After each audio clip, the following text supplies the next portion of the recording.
Good morning everybody, this is Stephen Pugh of the Home Bible College. Today's September the 26th and we're looking at Colossians chapter 3.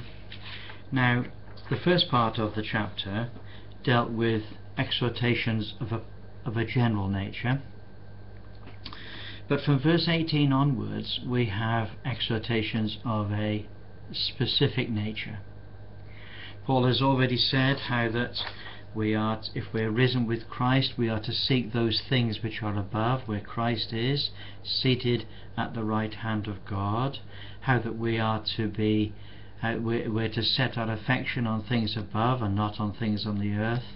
We are to put to death our members which are upon the earth, that is fornication, uncleanness, inordinate affection, and so on. We are to put on, therefore, bowels of mercies, kindness, humbleness of mind, meekness, and long suffering, and so on. Now, in this particular passage, Paul is seamlessly carrying on from those exhortations, but he's bringing them down to each one of us in the unique position that we are in life. So, for example, he deals first of all with wives. He says, submit yourselves unto your own husbands as it is fit in the Lord. He turns to the husbands and he says, husbands, love your wives and be not bitter against them. Now, these exhortations are not to be taken separate. We're not to be looking at them and saying, oh well, I can't do that, I don't believe in that. No, this is the word of the Lord. This is what God really does want you to do. If you're a wife, you are to submit yourself unto your own husband as it is fit and proper before the Lord. And if you're a husband, then you are to love your wife and be not bitter against them. And Paul raises a particular point there, bitterness. It's very possible for men to be bitter with their husbands. You're not to do that. You are to love them. And those of you that are wives, when you submit yourselves unto your own husband, you will have no difficulty submitting to your own husband if you find that he loves you. And so this isn't, you can't take the one without the other. The two go together perfectly. Two go together perfectly. Children, he says, obey your parents in all things, for this is well pleasing to the Lord. And fathers, provoke not your children to anger, lest they be discouraged. I remember one day, a long time ago, my father said to me, Stephen, he said, you're to obey your parents in all things. He was really pushing me into a corner. And I said, yeah, I know what I've got to do. But you know what you've got to do? And he said, I don't know. I said, you're not to provoke me to anger. And so there is this complete harmony between the father and the children and the father.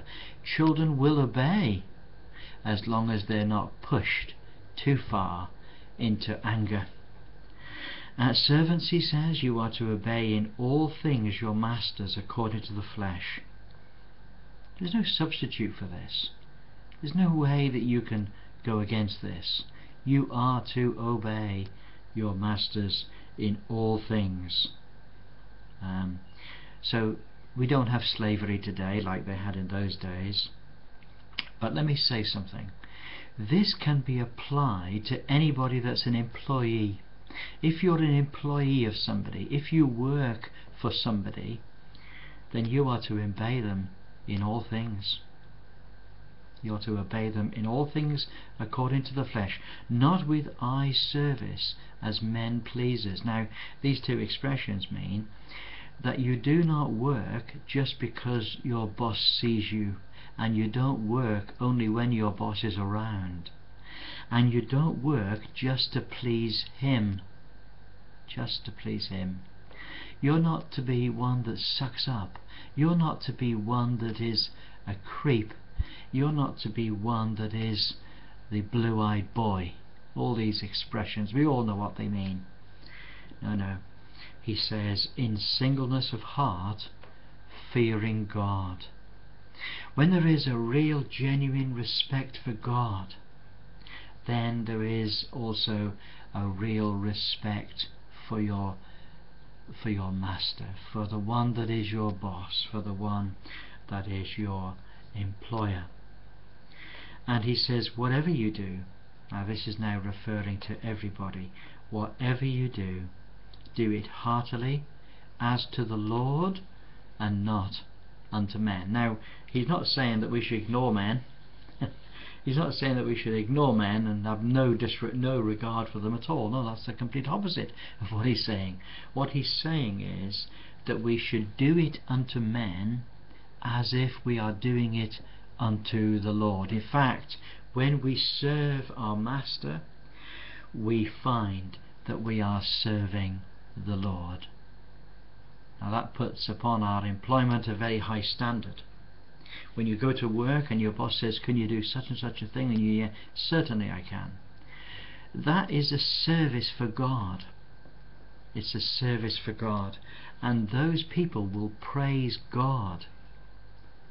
They will praise God because of how you live. Now, some people might look at a passage like this and say, oh yeah, blah blah blah, this is just little homely instructions from Paul. I'm interested in the doctrine. No, that isn't correct. This is the doctrine.